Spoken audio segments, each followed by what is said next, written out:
Hey, everybody, and welcome back to Detections with your hosts, Understudy 77, and Exiled Atreides.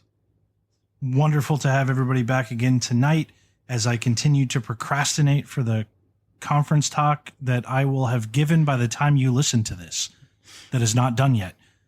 So that's wonderful. But Are you talking tomorrow or Saturday? I'm talking on Sunday. Sunday, all right. But still, either way, that's not really why we're here tonight, and that's not what's important. Exile, I'm going to hand it over to you to lead us into our topic for the evening. Yeah, so we have a special guest on with us tonight that I saw and reached out over Twitter in relation to the current events that are going on with protests and some of the law changes and executive orders coming through. So we have Kim Zetter with us tonight. So, hi, Kim. Hello. Did I say your last name right? Because Yeah. I have notoriously screwed it up. Yeah, perfect. Awesome. So tell us a little bit about yourself. Like, what's your background? What are you known for? Well, I'm a journalist. I'm known for that. I've covered cybersecurity, national security for a long time. I started in 1999 at PC World, and then went to Wired and was writing for them for 13 years. And now I'm doing freelance, and I wrote a book on Stuxnet. That's also, I guess, what I'm known for. And the book was Countdown to Zero Day, Stuxnet and the launch of the world's first digital weapon. And I do a lot of election security stuff and surveillance stuff. And but I have no technical background. You asked me for my background. I'm an English literature major.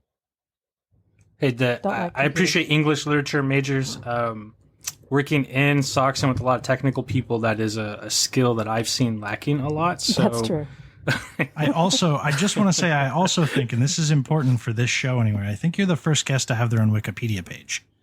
So that was created by, that was more than a decade ago. I'd written this story on a sculpture called Kryptos. Are you familiar with that? Yeah, I think so. It was done for the CIA on their grounds, and it's a crypto puzzle, and it's never been solved. Well, there are 4 puzzles in it, and 3 of them have been solved, and the 4th one has never been solved.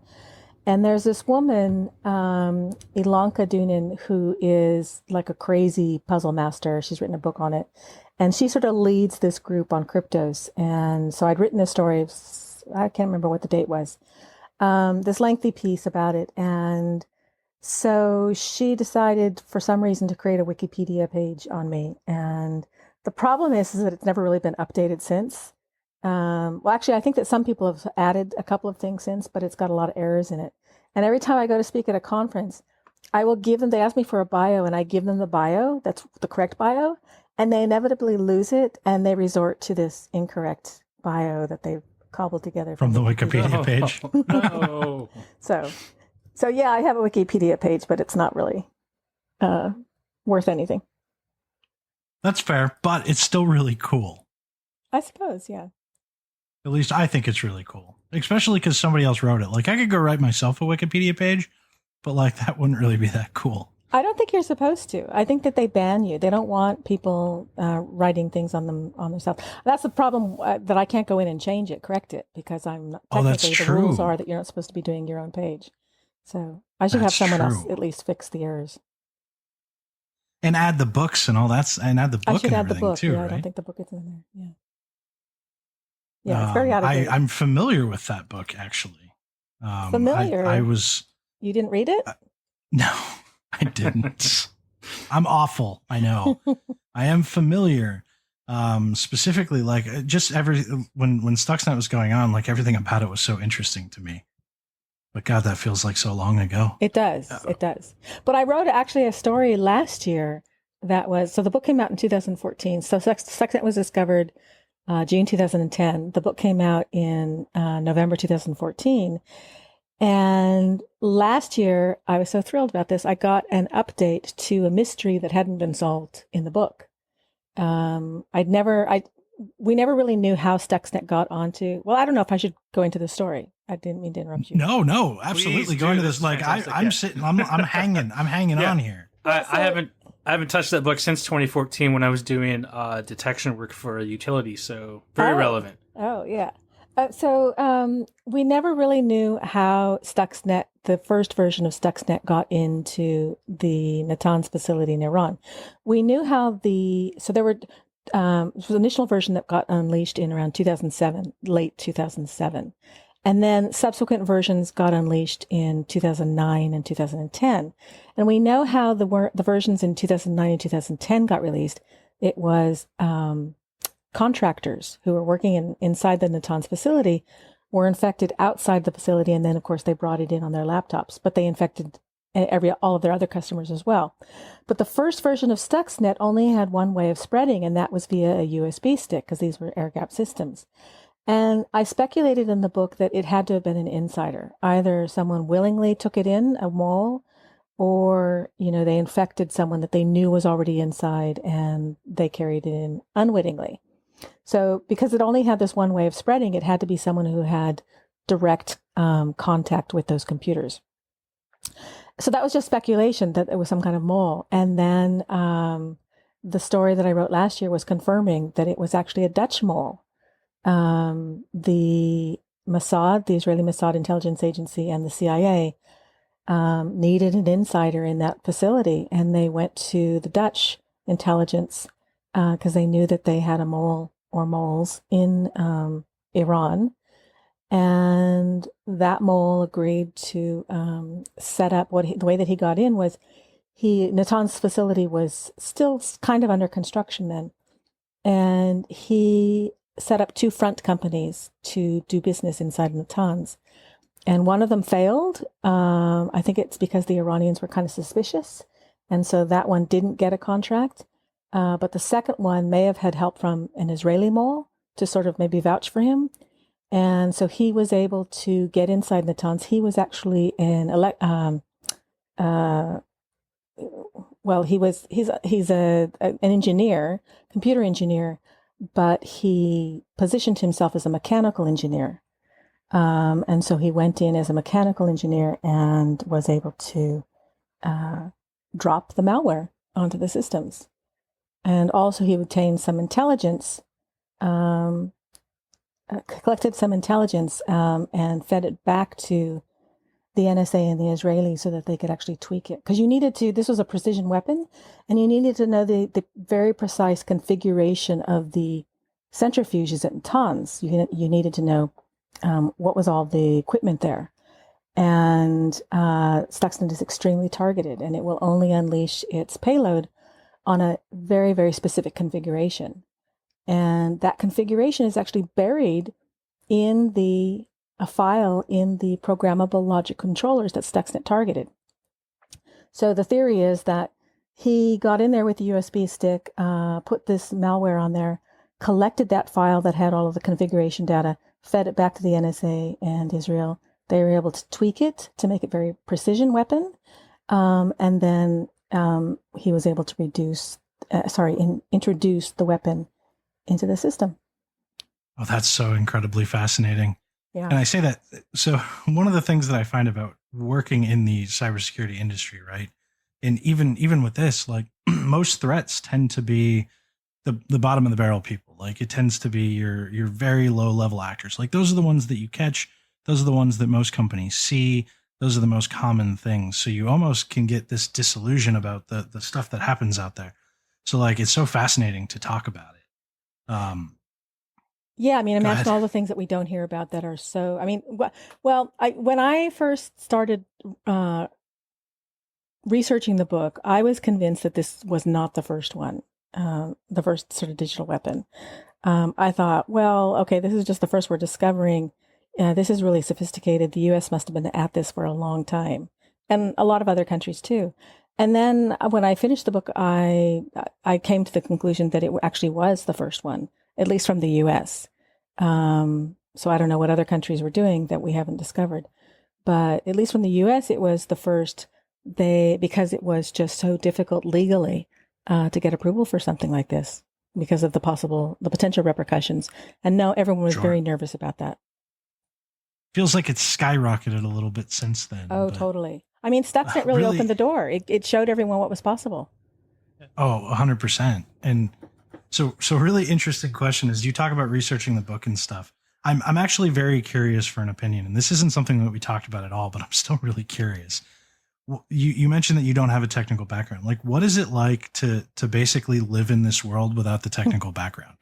Like, just I'm legitimately interested in that. Well, I mean, I came in, and I started at PC World. First of all, I should say, so when I say so I had no technical background. I get this job at PC World, right? And I'm convinced that I'm only going to stay there for 6 months because I don't really like computers. I'm not a gadget person. And I started and like the month after DEF CON, I think, or the month of DEF CON. And one of my colleagues had just come back from the DEF CON hacker conference, and he's giving a presentation to the staff. And he's giving this presentation about a hacker conference, like a conference where hackers get up and give speeches and talks like any other academic conference.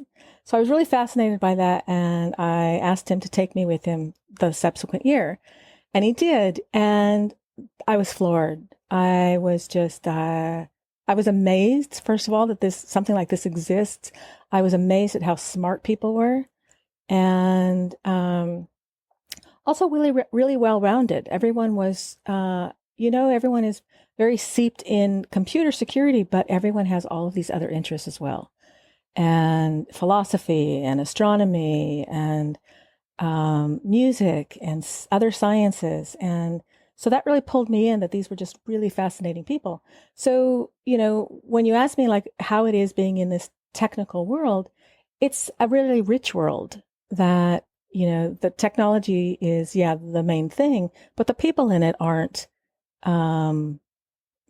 let's say, so narrow focused, They have a lot of other interests. Super well said. And a lot of the things that they do are, I never really knew the connections between, math and music and, the cryptography stuff has so many, little tentacles that go off in a lot of different directions. And so anyways, they introduced me to a lot of stuff. So when you ask me what it's like being in this world, it's not a closed world to me. I mean, it took me a long time to get up to speed on a lot of things, but what I found coming into it was that people were really appreciative if you were sincerely curious and you sincerely wanted to know things. I never had problems. Well, I did have problems. I mean, there were some, when I started, there was me and one other female journalist at DEF CON. And I thought that was going to be an issue, and it turned out not to be. Actually, it was a good thing.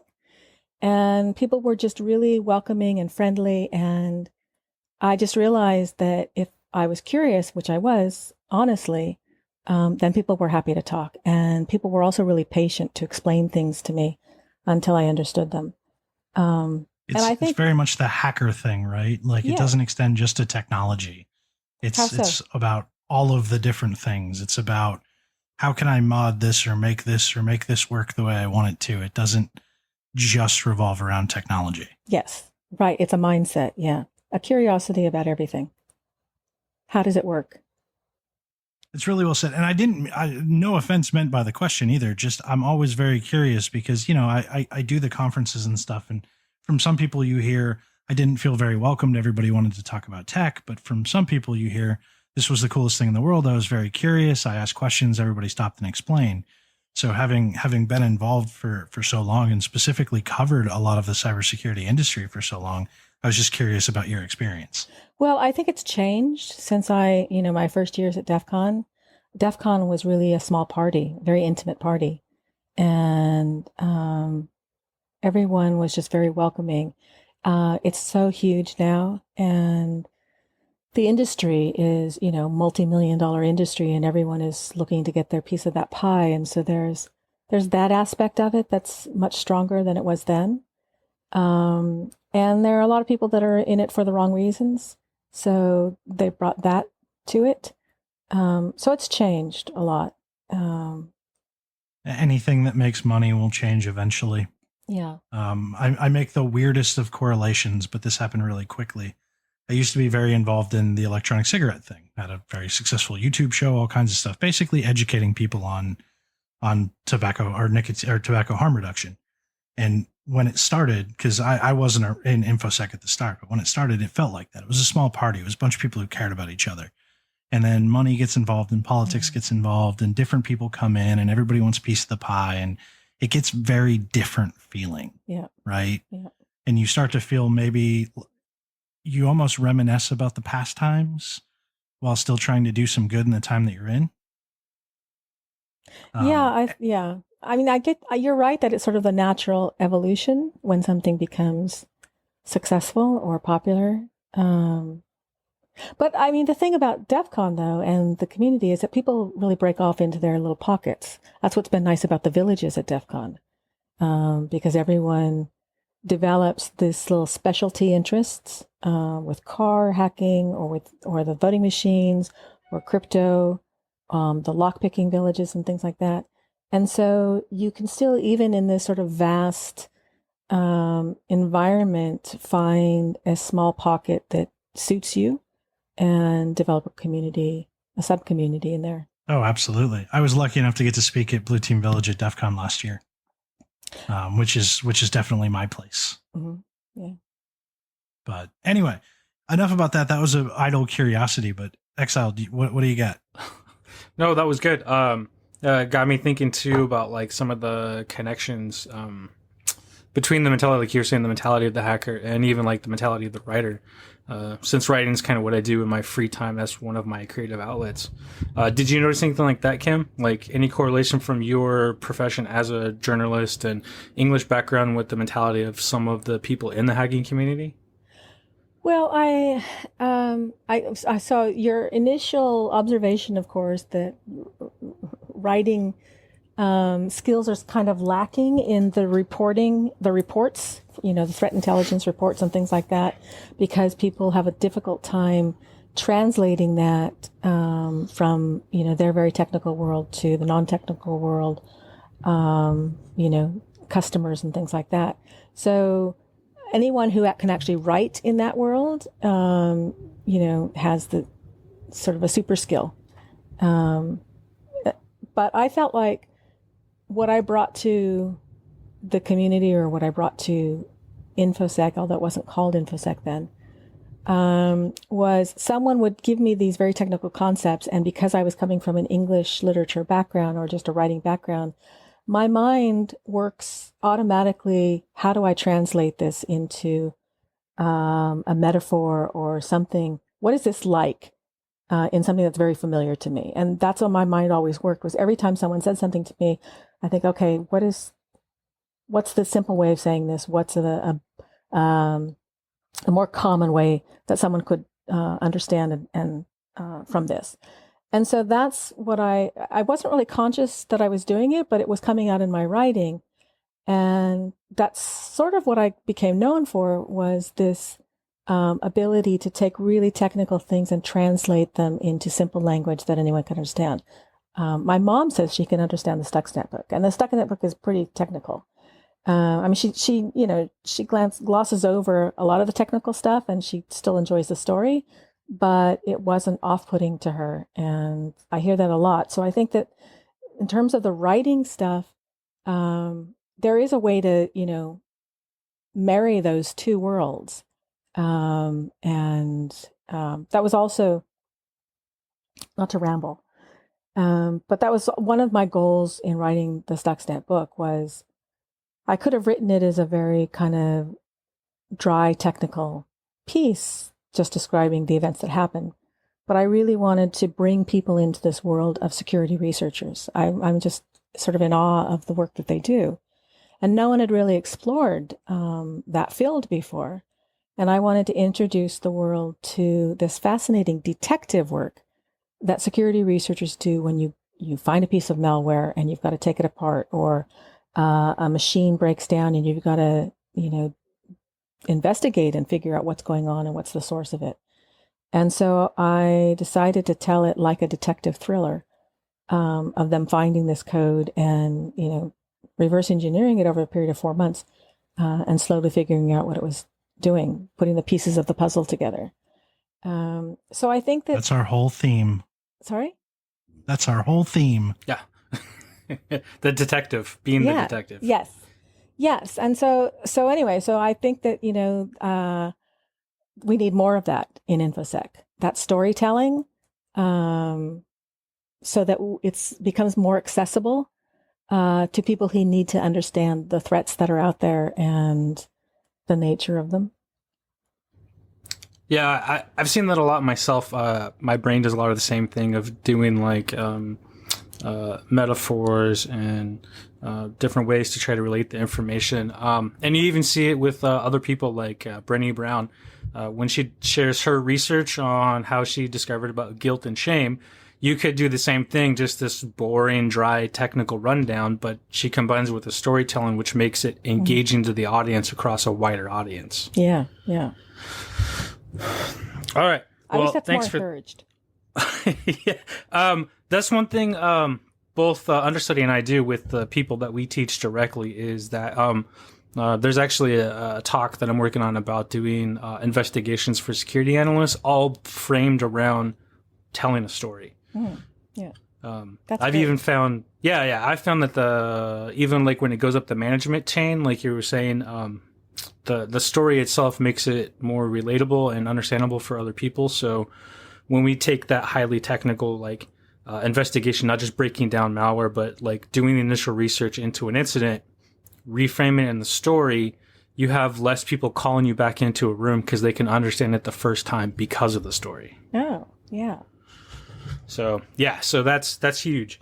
So I was just gonna say, They should be teaching classes on that. I've tried, like I've done it for jobs that I've been on, and that was one of the things, right? So because I had a higher writing comprehension and ability, I always got pulled into that stuff, which I like. But yeah, so I love it. So some of the stuff that we're going to talk about, though, with the current events, because we have all the big protests going on, and some of the stuff have come from that, from like executive orders around social media, and then contract tracing with COVID, and how that's actually been used to start tracking protesters by certain police departments, brought us on surveillance, which is one of the things that I first saw when some of the people that I follow on Twitter said, here's a lady who's looking for work, here's her background. I saw the surveillance technology, and I'm like, ooh, this is interesting and relevant to things that are happening now. So what are some of the stories, technologies, like how it's been worked in a situation like for protesters protesting against something like that? Yeah, I mean, so the tweet that you saw was specifically about stingrays and dirt boxes, which are IMSI catchers. But they use, license plate readers. They're using facial recognition. They're using, just a lot of technologies that they've started out for one purpose. Like license plate readers were initially used for insurance companies to find cars that needed to be repossessed and things like that. And now they're widely used by, law enforcement, in, massive collections. Same thing with the stingrays and the dirt boxes. So these are all really controversial technologies. And the stingrays are really interesting, because we didn't really know that much about them at all. And oddly, I don't know if you are aware of this, but back in 1994, when Kevin Mitnick was being pursued by the feds, they used an early version Stingray IMSI catcher to track him. And so it shows up there in a really, really old story. It's written in Wired back in the 90s. And that's sort of the first evidence of it, but no one ever was really tracking this. It wasn't really like on anyone's radar. And then it started popping up in court documents. And what was happening is that we would see these affidavits of FBI trying to get a warrant or a court order or something. Actually, they weren't always using court orders at this time. But they would be describing how they were tracking a suspect, but they weren't actually explaining what the technology was. So there was this mystery about how they were doing this. And one of the first cases where it really became well known was a case involving a thief who was filing false Social Security, not Social Security, IRS tax returns. And he'd been doing this for years, and they busted one of his partners and became an informant on him. And based on this, they were able to ultimately figure out the air card that he was using, the account for the air card. But he had used a fake credit card to register the account, so that the address and the name on it weren't legitimate. So they didn't know who this person was, but they did have his air card account. And they knew where it was coming from the carrier's records. And so he was in San Jose, in an apartment in San Jose, and so they took a Stingray out there in where his air card had last been pinging off of a cell phone tower. And the air card started to ping the Stingray, and they were able to pinpoint the apartment that he was in, and that's how they got him. But I guess I should explain actually what a Stingray is. I didn't think I'd need to for your audience, but do I? Probably a brief one would help, because some of our audience doesn't necessarily have a technical background. That's true. Okay, so the Stingray it's called an IMSI catcher, is the generic term for it. IMSI catcher, of course, IMSI is this unique ID that's tied to the SIM card in your phone. And when your phone pings a cell tower, there's sort of this dialogue that goes on with your phone disclosing to the cell tower this IMSI number. And that's the way the telephone carrier, recognizes you as one of its customers. So when you contact the cell tower, it's released. And so a Stingray is simply a device that simulates or masquerades as a legitimate cell tower. And it emits a signal that's stronger than the cell towers around it, so that phones are pinging the Stingray instead of the legitimate cell tower. And so when they latch on to this Stingray, they reveal the IMSI number, the IMSI ID. And so if police are in like an area where protesters are, they can bring the Stingray and capture all of the IMSI numbers in that area. And then they can eventually identify who those people are, because they can take those IDs back to a carrier with a warrant, and the carrier or subpoena, and the carrier will give them the account number and the names. Which brings up some questions, and one of the ones I was going to start with here with the Stingrays is, so let's say that they have a warrant to use one of those on like the air card or a specific subject. Because it's a wireless technology, there's broadcasting and signal receiving, right? So you can't necessarily pinpoint the specific thing. When you were doing research for that, on Stingrays, like how often are they picking up information that's not actually on the warrant with these things? Well, let's start with that warrant thing, because they didn't always use a warrant. And that air card incident, in fact, they didn't use a warrant. So here's the thing.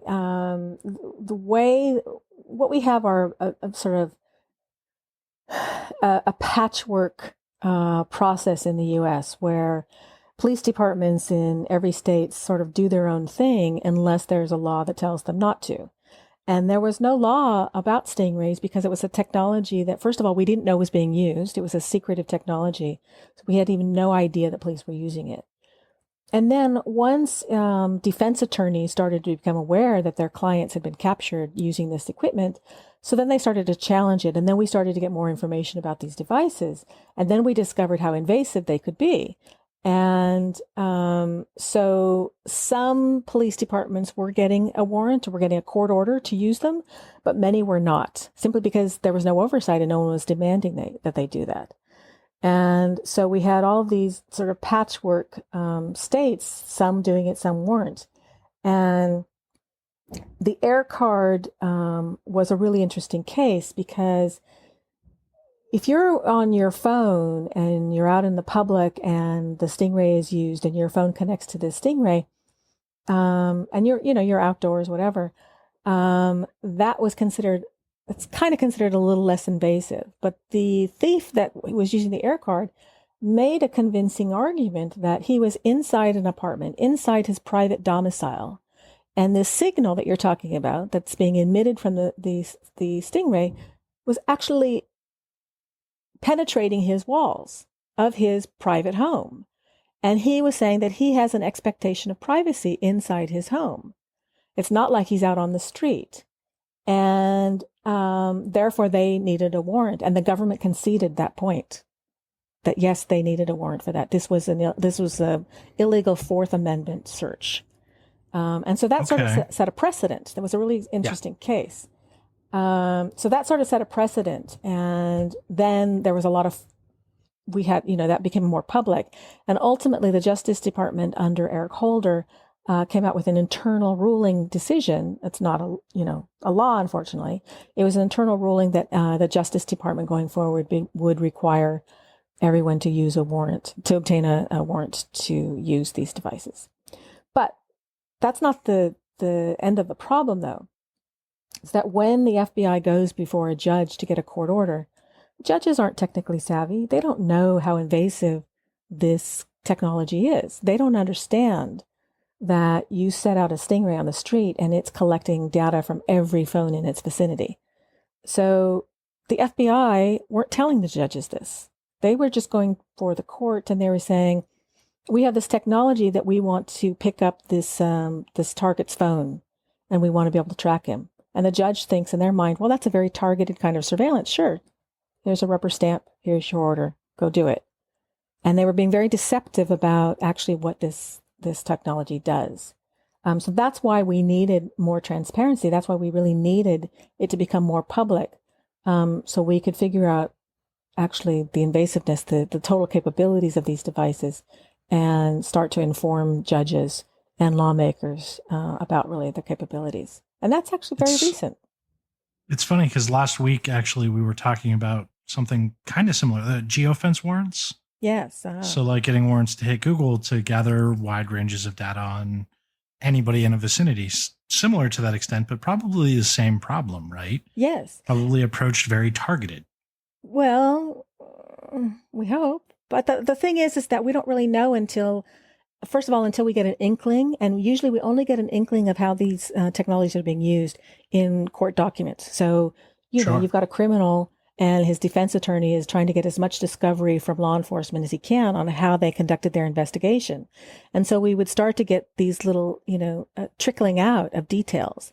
And that's what happens anytime we have a new technology, is that it takes a long time to catch up because we may not learn about it until there's a court case, and then they're very deceptive in the court documents. And so it's a matter of detective work of trying to figure out what exactly is this technology they're talking about. And that's totally what I meant. Like, I have to assume that geofence warrants, like, they're getting the warrants the same way. Yes. We are looking for a very specific criminal, somebody who did a specific thing, and not necessarily we're going to gather data on 2,000 protesters that are gathered around and looking for one person, right? Like, I have to imagine they're taking the same approach with something like a geofence warrant too. Yes. And again, the judges are going to be completely clueless on that. Yeah, lack of technical background, right? Yeah. That brings up a really interesting thing. So, and this is super new, like brand new technology. But we've seen some reports specifically of like contract tracing potentially being used in some of the recent protests. And I'm really curious if you have any opinions on how contract tracing is going to be used and the dangers of that going forward. Well, I mean, it's that. So we're in the early stages of that, right? And we don't really know. The contact tracing was supposed to be done by health departments, right? That was the point. That's the intent of it. And now suddenly we find something that's being used for a public health necessity is going to be co-opted by police departments to use under the subterfuge, right? That they're contact tracing for public health. But really now they're looking for associations of protesters and things like that. So yeah, we're going to get violations of this, and it's not going to work itself out until we see something in court. But what we're seeing, of course, is a lot of protesters are not going to get charged with anything. And that's a good thing. That's a good thing, is. right? But it also means that this activity is not going to get challenged. And That's true. I never thought we don't about get good law and good precedent until something gets challenged in a court. So, I saw that the medical field is furious.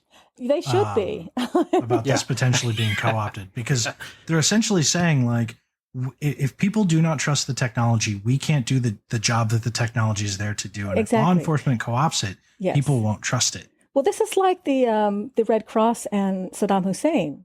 Not Saddam Hussein, Osama bin Laden. Do you remember this? Where they sent a doctor, I think he was posing as a Red Cross doctor, went to the compound where Osama bin Laden was hiding out in Pakistan. And he wanted to take blood samples. I forget what the subterfuge was. There was something going on where it wouldn't have been entirely implausible for someone to be collecting blood samples. And he was posing as Red Cross. And that was, the Red Cross was furious about this because they need the cooperation and trust of the public in order to handle, health crises and pandemics and things like that. And so the fact that they had used a doctor to pose as that was really problematic. I mean, they were basically just trying to get some DNA from anyone in that compound to verify that it was Osama bin Laden. But it's the same kind of thing, is that you're hijacking that trust that the public has for something that has a legitimate reason, and then you're going to use it for an illegitimate reason. And it's incredibly dangerous. Yes, it is. Yeah. So and it's just remarkable how these two things have happened hand in hand. Where we had the pandemic, and right on the heels of the pandemic, then we've got this crisis, right? So it was very, let's say, beneficial for law enforcement that the two are hand in hand. Sure. So I have to ask for the technical people, because one of the problem statements that you had kind of mentioned is that there's a lot of lack of education with judges and probably policymakers and things like that.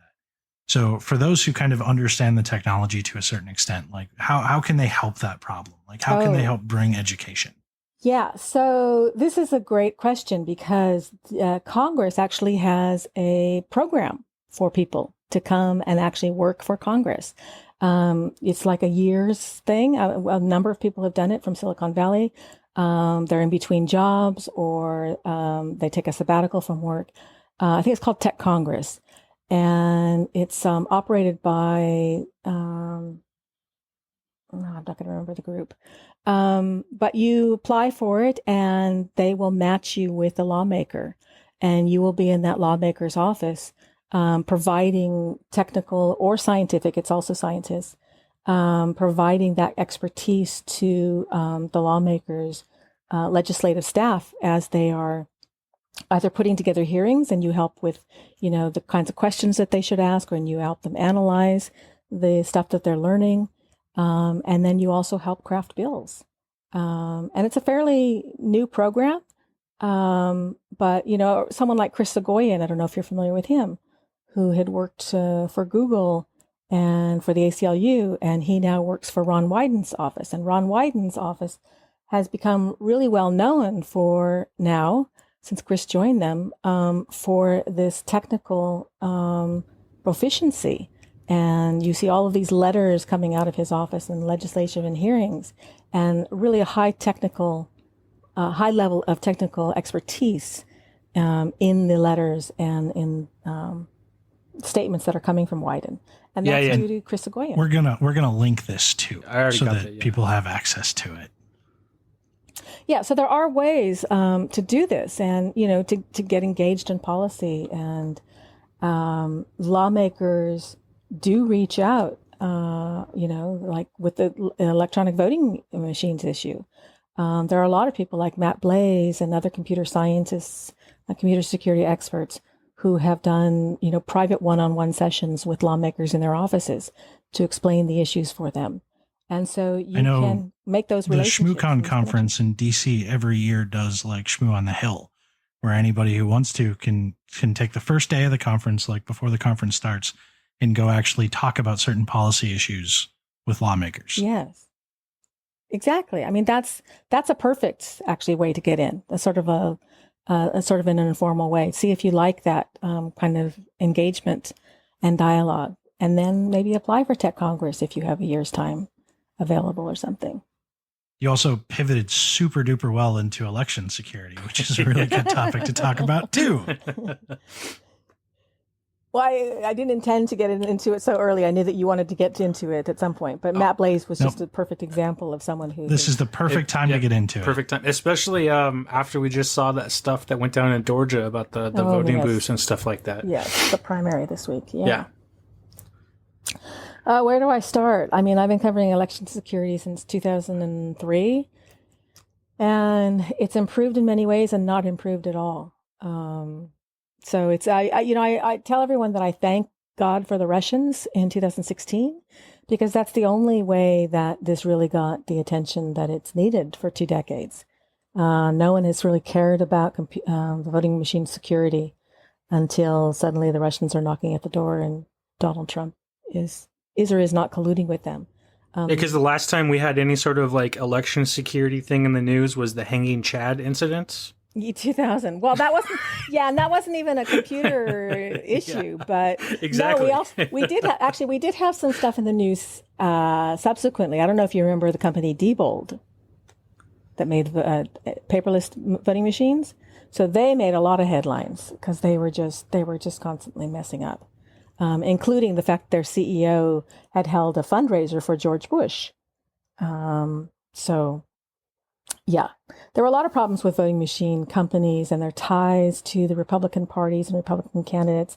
And in fact, a Republican lawmaker was the chairman of a voting machine company. In fact, the voting machines that were used to elect him in his state were made by the company that he was the chairman of. So yeah, that sounds like there's absolutely no conflict of interest there at all. None at all, no. He did resign from his position the month before he decided to run for office, though. What I'm kind of hoping is that because of 2016 and because of the spotlight that was shown, not only on voting machine security and things of that nature, but also on the sheer amount of disinformation, right? I'm really interested to see what this year is going to look like, because I feel like disinformation is getting worse and worse and subtler.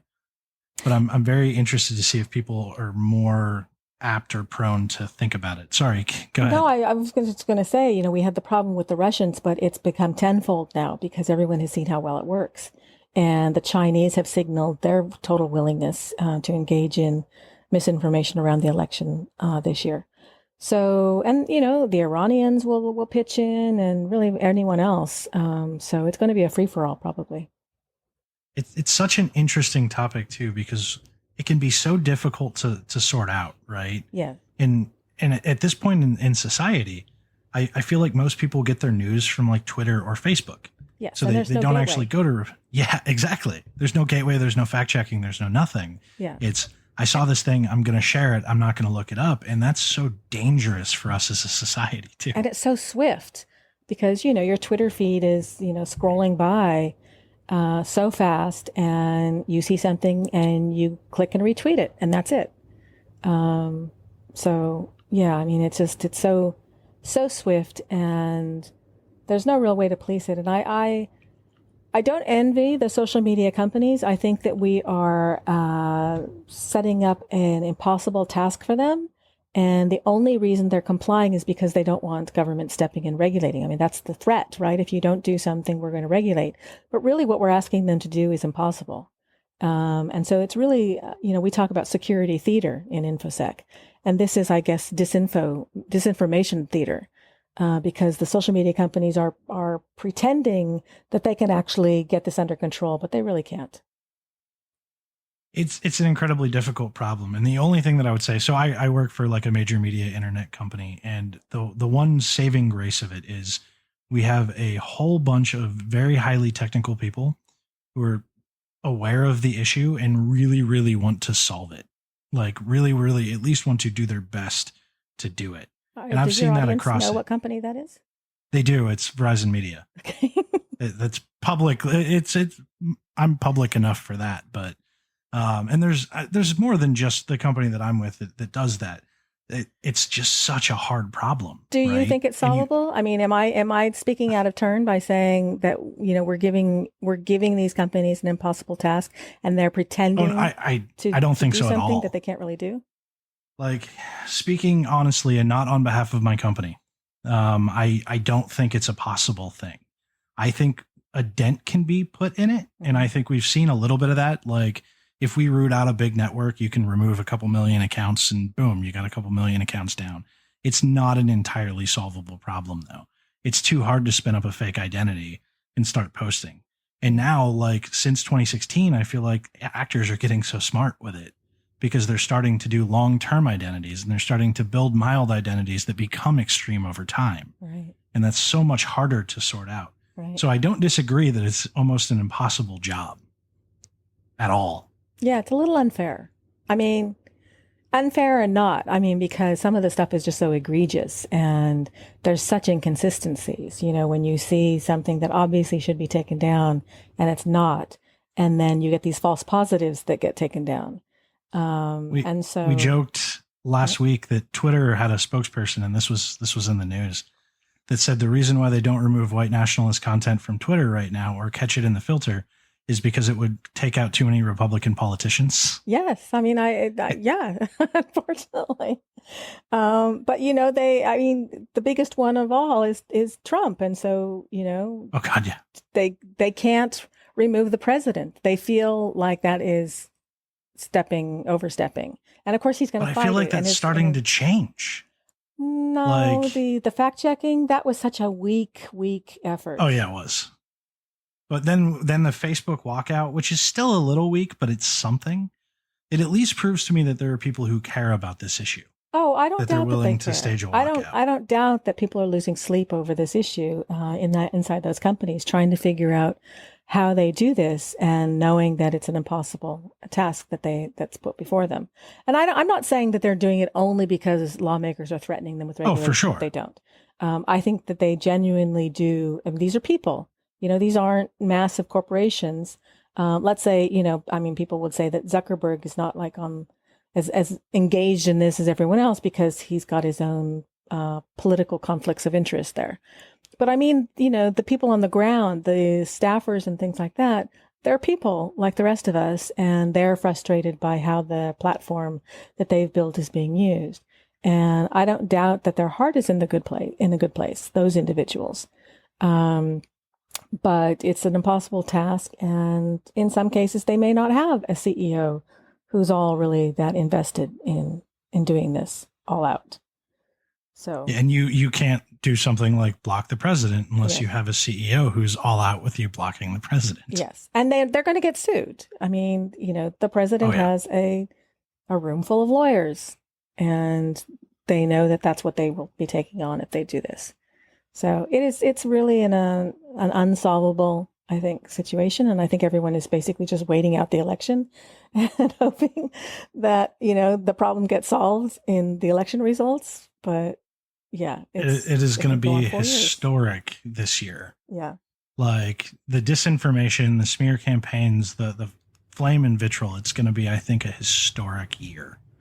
For all of that. I mean, it's funny because I think a lot of other Republicans have learned from Trump that he's emboldened them because they never would have thought of acting in a certain way prior to Trump. He showed them a new way of politicking, and the problem is that he's able to get away with it because he doesn't care about he does actually care about getting reelected now, but in 2016, I don't think he really cared about getting elected.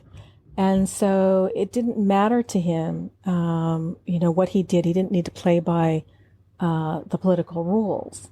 And that really freed him up in many ways. And I think a lot of Republicans were envious of this and started to match him.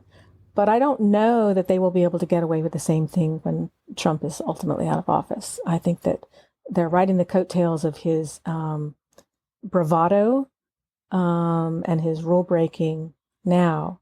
But I don't see anyone that can persist with that after. Oh, yeah. Well, it's because what people saw was somebody who was going to tell it like it was, even if it wasn't actually telling somebody how it was. but because they get their news from his Twitter feed, what do you expect? Yeah, but it's only someone who's not a career politician who can do that, because he really doesn't care. Oh yeah. And so he doesn't care about breaking those rules. But anyone who's a career politician is too invested in getting reelected.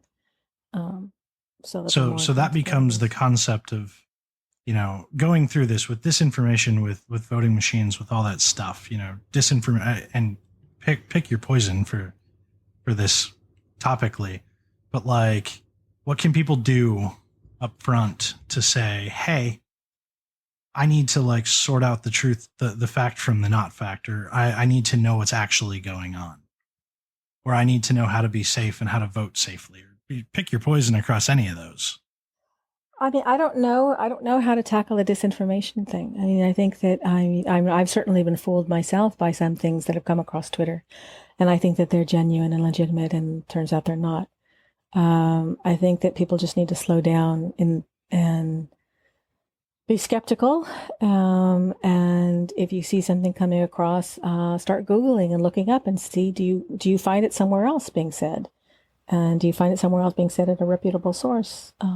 I mean, that's the only other thing I would add is read from both sides of the aisle and then try to put it together that way. Mm-hmm. Yeah, I suppose so. Yeah. I with regard to the election stuff, I mean, the election security stuff, I mean, voters haven't really, the public hasn't really driven this issue. They've left it to a really small number of election integrity activists and computer security scientists and people like that to deal with this issue. And that's unfortunate that it's been on the shoulders of a very small number of people. But I'm hoping that with the visibility that it has this year, and also, with the disenfranchisement of Black voters, we've saw an announcement today of a Black athlete who says he's going to get involved in the voter suppression issue. And voter suppression doesn't just happen, on the ground. It happens with those voting machines as well. So I think that, technically, if people take an interest in this, and so one of the things that I was telling you before we started this discussion, one thing that people who have a technical background can really help is becoming a poll worker. Most of the poll workers that we have around the country are retirees in their 60s, 70s, 80s, and some of them are afraid of technology or don't have a lot of experience with it. And we now have highly technical election equipment in these polling places. And when things go wrong, there's no one there to troubleshoot or to explain to voters, when the poll workers haven't had sufficient training.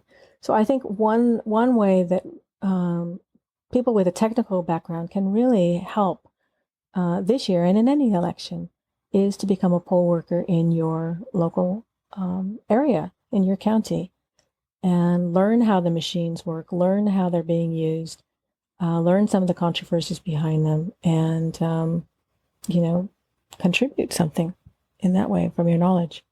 Watch some of the awesome DEF CON talks on how quickly they can be hacked. Yeah. It sounds like there's a good opportunity for people that have the intelligence gathering technical background too on the disinformation to start sharing with how they can use Google to their advantage to find that stuff. Yeah. How they can figure out. Go ahead. Well, I was going to say, it's fascinating also the people who have expertise in spotting the fake videos.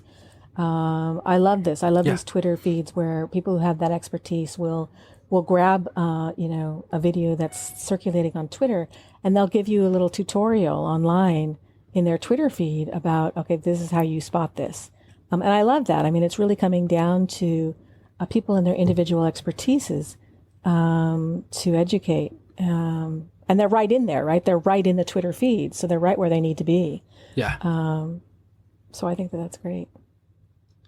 Yeah, and because there's lots of little things that people can do to, if we think about the 80-20 rule, right, with like these other people who make bots to just inflame one side or the other, there are quick things people can learn, like how recent was the account made, how much has it posted, since things like that like you were saying, yeah. People share, could give share that little, information. to give a little Twitter editorial tutorial. I mean, based on your knowledge as security researchers and how you know how to spot these things or take them apart or whatever. Put together. If anybody's a tweet thread. really good at graphics, an infographic on how to fact check, I will share the shit out of that. I'm just not very good at graphics. And if someone does that and lets us know, there's a good chance of getting a detections care package out of it too. Oh yeah, we will send you a crap ton of swag too, because that would be awesome. Because people love pictures. Yes. So like, if we could have some pictures about how to fact check and how to spot things, that would be awesome. Yeah, that'd be great. Because no one else is doing it. That's the thing. Like, I put some of the onus on the technical people, or the people who know that this is a problem, right? Because I think half of it is that the average American, even with Russia tampering in the election and stuff, I still don't think the average American understands the level of disinformation that's being injected into their day. Yeah. Like, I don't think they know that. So it's almost, in some sense, our responsibility to help educate. But let's be clear. I mean, disinfo didn't start with the Russians. I mean, disinfo is in advertising. Disinformation is in, it's in our daily life. It's always been in our culture. It's just that with a different goal, to get you to buy something or to get you to, believe something politically about one opponent. So it's not new. It's just being weaponized in a new way, maybe. Yeah, I mean, or by different people. We've always needed to be skeptical. We've always needed to, do our own investigation, and when we've been very lazy about it, and so it hasn't had, let's say, the potential drastic consequences, and so we've been very lazy at becoming more informed. And it's just that now, since 2016, it's become, the risk, the potential consequences are such greater. And so it's really important that people do become skeptical and better informed. Yeah, and I almost wonder if maybe technology hasn't helped that due to frequency, right? Not necessarily how it's been weaponized, but the frequency to it. Because like on social media, we get bombarded with this stuff and get less and less actual like subconscious sit down and think about it time to question it. Yeah, definitely. Yeah. So, that was awesome. Sean, do you want to do that? Yeah, I totally can. So at this point, we typically do like a detection segment, or more so, what are some things that people can take away with this? And I think we've given people a lot of things to take away from this already, but kind of a specific question. With all the protests going on, with all the craziness in the world, what kinds of things can protesters do to help keep them safe? I feel like that's a really, really good thing to kind of close on for a detection segment. Well, I mean, since a lot of the surveillance is happening around your phone, obviously the best thing would be to just leave your phone at home.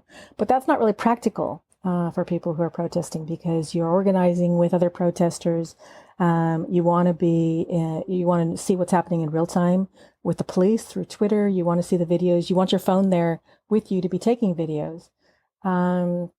So, I mean, you could get a throwaway phone, bring a throwaway phone. And so you don't have any of your other data on it. You don't have any of your accounts on it.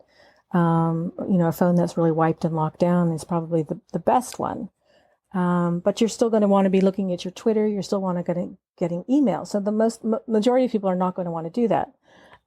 So if you are going into protest with your phone, you're going to want to take those steps to lock it down so that when it's seized by police, if it is, they're not going to be able to get your data. You're going to want to be using a password. You're going to want to lock your phone, have encryption. You probably want to, in your settings, to turn off notifications so that if someone does seize your phone, they don't see alerts on the screen, before it's unlocked. You want to do things like lock your SIM card, lock the accounts, so that if you have your accounts open, your Twitter account or your Facebook account, whatever, and your phone is seized, then they're already in your account, or they have the ability to get into your account. rather than if it's locked down and they need to ask you for your password for it. So things like that, I think, delete any sensitive data, back up your phone, obviously, beforehand, and be using Signal or WhatsApp or something that has encryption for communication. So those are the basic things. There's something else really cool that I saw, and I'm gonna try to find this so we can link it.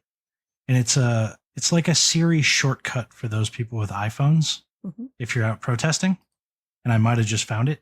So it's basically, it will text somebody your GPS location, send a text message to one of your contacts with your street latitude, longitude, along with the message that you're being arrested. Oh. Turn on the rear camera and start taking a video. Save the video to your phone when you're done and send the video to the contact. And I just found the article for it. But great. there is somebody who's walking people through how to set up this shortcut.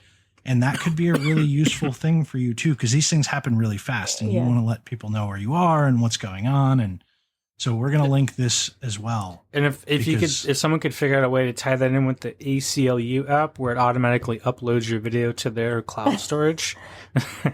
Yeah, right? I mean, what's so interesting is that, I mean, because I've seen these videos where people are getting arrested by people in plain clothes and stuffed into unmarked vehicles, and if you're in an arrest, or if you're in a zone where there's lots of police and you're seeing things are getting out of hand, you might have some kind of warning, right, to what you need to do with your phone, like call someone or text someone immediately saying, "Hey, I'm about to get arrested," but now they're in the situation where it's really unpredictable when you might get grabbed by someone who's not even in police uniform, put in an unmarked car, and you want to be able to actually send that communication, like what you're talking about, to let people know what's just happened and where you are. That's great. Yep. So, on that note, before I hand it over to Exile, Kim, thank you so much for coming and talking to us. This has been so cool. We really appreciate you sharing your experience with us and our listeners. As a side note, I have corrected a gross injustice. I ordered your book, and now I fully plan on reading it. But Exile, go ahead, man. Take us out. In addition to that, I appreciate you coming on as a non-technical person. We've had a lot of very technical people on. That's another reason that I was glad that you said yes, because in this industry that we work in, it's not always technical people that are making huge impacts or even little daily impacts in their small circle. And to show people that you don't necessarily have to be a highly technical person to find your place in this industry. Yeah, that's true. And before you take us out, how can people find you? That's a really good question we haven't asked yet. I'm on Twitter at Kim Zetter. My name, really easy to find. I have open DMs if people want to reach out and chat and say hi. And we will link all that for everybody. Yes, So. absolutely. All right. Thanks again for coming on, Kim. We appreciate your time. The information has been wonderful. I definitely learned some stuff. And if you haven't read her book on Stuxnet, definitely do it. Especially if you're in the utility industry, there's a lot of information that does come to light that will help you in the realm. So thanks again. And as we go forth to stay safe, be healthy, and to go and find bad news. Thanks, guys.